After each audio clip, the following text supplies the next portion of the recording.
રાજકોટ અગ્નિકાંડની ઘટનાના મામલે નવી વિગતો સામે આવી હતી। વીર નર્મદ દક્ષિણ ગુજરાત યુનિવર્સિટીના કુલપતિએ આદેશ આપ્યા હતા।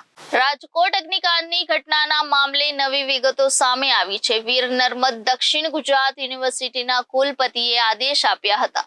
યુનિવર્સિટી સંલગ્ન 300 કોલેજોને આદેશ આપવામાં આવ્યા હતા।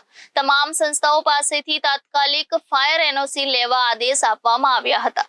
એનઓસી નહીં હશે તો પ્રવેશ પ્રક્રિયા અટકાવી દેવામાં આવશે એના આદેશો આપ્યા હતા। કોલેજ શરૂ થતા પહેલા કામગીરી કરવાની રહેશે તેમજ યુનિવર્સિટીની ટેકનિકલ ટીમ પણ તપાસમાં જોડાશે। સર, એક પરિપત્ર જાહેર કરવામાં આવ્યો છે, શું છે? આપણી વીર નર્મદ દક્ષિણ ગુજરાત યુનિવર્સિટીની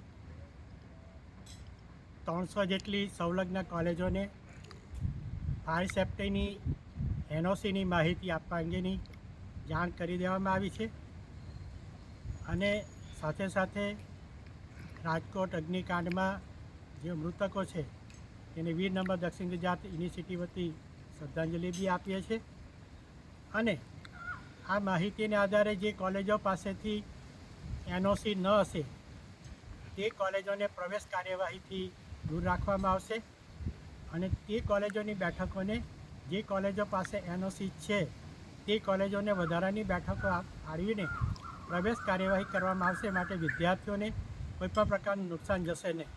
સર, કેટલી યુનિવર્સિટીઓ સંલગ્ન આપણી સાથે જોડાયેલી છે કોલેજો, અને શું પરિપત્રમાં ઉલ્લેખ છે?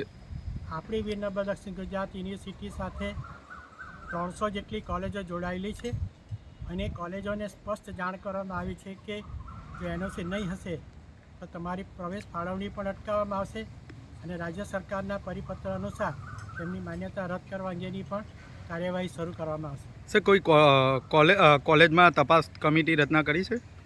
હાલની અંદર જો માહિતી આવવાની ચાલુ છે અને અમારો વિભાગ જ આ અંગેની સંપૂર્ણ રિપોર્ટ તૈયાર કરશે। એ કોને સબમિટ કરવામાં આવશે? યુનિવર્સિટીને રિપોર્ટ સબમિટ કરવામાં આવશે। ક્યાર સુધી આ સિસ્ટમ લગાવી દેવામાં આવશે? આવતા વીકના અંત સુધી અંદર સંપૂર્ણ માહિતી પણ આવી જશે અને સંપૂર્ણ કાર્યવાહી છે તે પણ શરૂ થઈ ગઈ હશે। Reporter Arvind Rathod, Janadesh news, Surat.